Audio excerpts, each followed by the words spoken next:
എല്ലാവർക്കും സുഖമാണെന്ന് വിശ്വസിക്കുന്നു.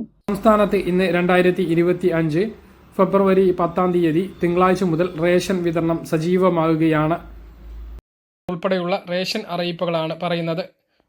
ഓരോ റേഷൻ കാർഡിനും ലഭിക്കുന്ന വിഹിതങ്ങളെക്കുറിച്ചൊക്കെ നമ്മൾ നേരത്തെ പറഞ്ഞിരുന്നു. എങ്കിലും ഒന്നുകൂടി പറയാം. ഫെബ്രുവരി മാസത്തിൽ മഞ്ഞ റേഷൻ കാർഡിന് 30 കിലോ അരിയും 3 കിലോ ഗോതമ്പും സൗജന്യമായിട്ടും 2 പാക്കറ്റ് ആട്ട 7 രൂപ നിരക്കിലും ലഭിക്കും.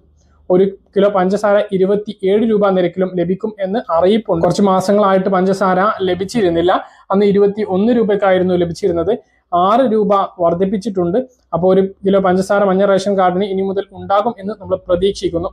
ഇനി PHH പിങ്ക് റേഷൻ കാർഡിന് കാർഡിലെ ഓരോ അംഗങ്ങൾക്കും 4 കിലോ വീതം അരിയും ഓരോ കിലോ ഗോതമ്പും സൗജന്യമായും കാർഡിൽ അനുവദിച്ചിട്ടുള്ള ആകെ ഗോതമ്പിൽ നിന്നും 3 കിലോ കുറച്ച് പകരം 3 പാക്കറ്റ് ആട്ട 9 രൂപ നിരക്കിലും ലഭിക്കുന്നതാണ്. അതുപോലെ NPS നീല റേഷൻ കാർഡുള്ളവർക്ക് 2 കിലോ വീതം അരി 4 രൂപ നിരക്കിൽ ലഭിക്കുന്നതാണ്.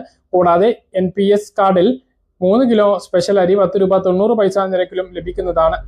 NPNS വെള്ള റേഷൻ കാർഡിന് 6 കിലോ അരി 10 രൂപ 90 പൈസ നിരക്കിലും ലഭിക്കുന്നതാണ്. NPI വിഭാഗം റേഷൻ കാർഡിന് 2 കിലോ അരി 10 രൂപ 90 പൈസ നിരക്കിലും ലഭിക്കുന്നതാണ്. പിന്നെ പഞ്ചസാരയുടെ കാര്യം ശ്രദ്ധിക്കുക. മഞ്ഞ റേഷൻ കാർഡിനാണ് പഞ്ചസാര പറഞ്ഞിട്ടുള്ളത്. സിവിൽ സപ്ലൈസ് ഡിപ്പാർട്ട്മെന്റ് അറിയിപ്പിൽ അതുണ്ട്. പക്ഷേ റേഷൻ കടയിൽ അത് എത്തിയിട്ടുണ്ടോ, വിതരണം ഉണ്ടോ എന്ന് നമുക്ക് ഇപ്പോൾ പറയാനാകില്ല. 2-3 ദിവസത്തിനകം അത് അറിയാൻ കഴിയും. അതായത് വെള്ളിയാഴ്ച തുടങ്ങുമ്പോൾ സ്റ്റോക്ക് വന്നാൽ മാത്രമേ അത് വിതരണം ചെയ്യാൻ കഴിയൂ. കുറെ കാലങ്ങളായിട്ട് റേഷൻ കടയിലൂടെ പഞ്ചസാര വിതരണം ഇല്ലാതെ നിൽക്കുകയാണ്. ഇതുകൂടാതെ സപ്ലൈകോയുടെ വിഹിതങ്ങളുടെ വിതരണവും ഇപ്പോൾ നടന്നുകൊണ്ടിരിക്കുകയാണ്. ഉള്ള വിഹിതങ്ങൾ 13 ലഭിച്ചിട്ടില്ലെങ്കിലും ഉള്ള വിഹിതങ്ങൾ പോയിട്ട് വാങ്ങണമെന്ന് ഓർമ്മിപ്പിക്കുന്നു. ഏതെങ്കിലും ഒരു വിഭാഗം അരി, അതായത് മട്ടരിയോ കുറുവരിയോ അല്ലെങ്കിൽ ജയ അരിയോ ഏതെങ്കിലും ഒന്ന് ലഭിച്ചേക്കാം. ചിലപ്പോൾ ഒന്നിൽ കൂടുതൽ ഇനം അരി ഉണ്ടാകും. ഒരു കാർഡിൽ 5 കിലോ അരിയാണ് ലഭിക്കുക. മറ്റൊന്ന്, കടയിൽ നിന്നോ റേഷൻ കടയിൽ നിന്നോ സപ്ലൈകോയിൽ നിന്നോ അല്ല, ഭാരത് അരി ഈ ഫെബ്രുവരി മാസത്തിൽ കൂടുതൽ വിതരണം ചെയ്യും എന്നാണ് അറിയിപ്പുകളുള്ളത്. വിവിധ സ്ഥലങ്ങളിലേക്ക് ചെറുവാഹനങ്ങളിൽ എത്തിച്ചുകൊണ്ട് ഭാരത് അരി വിതരണം ചെയ്യും. ഒരാൾക്ക് ഒരു സമയത്ത് ഒരു പാക്കറ്റിൽ 10 കിലോ ആണ് ഉണ്ടാവുക. 34 രൂപ കിലോക്ക് എന്നുള്ള നിലയ്ക്ക് 20 കിലോ അരി ഒരേ സമയം വാങ്ങാനുള്ള ഒരു അവസരമാണുള്ളത്. അതിന് 680 രൂപ നൽകേണ്ടി വരും. റേഷൻ വ്യാപാരികൾക്ക് കൂടുതൽ വരുമാനം ഉറപ്പാക്കുന്നതിന്റെ ഭാഗമായി കൂടുതൽ റേഷൻ കടകൾ മാർച്ചിന് മുമ്പ് K-സ്റ്റോർ ആക്കി മാറ്റുമെന്ന് ഭക്ഷ്യമന്ത്രി GR അനിൽ അറിയിച്ചിട്ടുണ്ട്. ഒരു റേഷൻ കട K-സ്റ്റോർ ആക്കുമ്പോൾ പ്രതിമാസം വരുമാനത്തിൽ 13,000 മുതൽ 17,000 രൂപ വരെ അധികം വർധനവ് ഉണ്ടാകും എന്നാണ് വകുപ്പിന്റെ കണക്ക്. കൂടുതൽ ഉൽപ്പന്നങ്ങൾ എത്തുമ്പോൾ വരുമാനം കൂടും. കമ്മീഷൻ വർധനവ് ആവശ്യപ്പെട്ടാണ് ജനുവരി 27 റേഷൻ വ്യാപാരി സംഘടനകൾ സമരം നടത്തിയത്.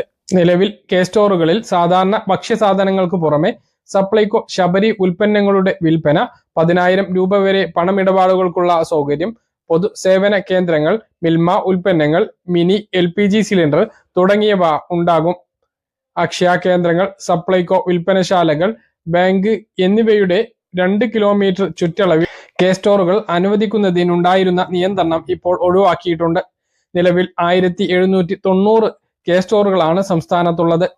ഇത് 2500 ആക്കുകയാണ് മാർച്ചോടെ ലക്ഷ്യമിടുന്നത്. റേഷൻ ഭക്ഷ്യധാന്യത്തിന് പകരം അക്കൗണ്ടിലേക്ക് പണം നൽകുന്ന കേന്ദ്ര സർക്കാരിൻ്റെ DBT പദ്ധതി റേഷൻ വ്യാപാരികളെ ബാധിക്കാതിരിക്കാൻ ലക്ഷ്യമിട്ടുകൊണ്ട് ആണ് കൂടുതൽ റേഷൻ കടകൾ K-സ്റ്റോർ ആക്കാൻ തീരുമാനിച്ചിട്ടുള്ളത്.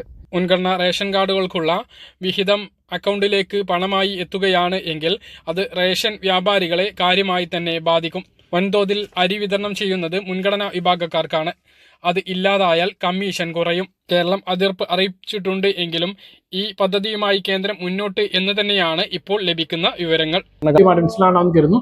ഇതുപോലുള്ള ഇൻഫർമേഷനുകൾ ലഭിക്കാൻ ചാനൽ സബ്സ്ക്രൈബ് ചെയ്യുക, ബെൽ ഐക്കൺ എനേബിൾ ചെയ്ത് നോക്കുക. മറ്റൊരു വീഡിയോയുമായി നമുക്ക് വീണ്ടും കാണാം.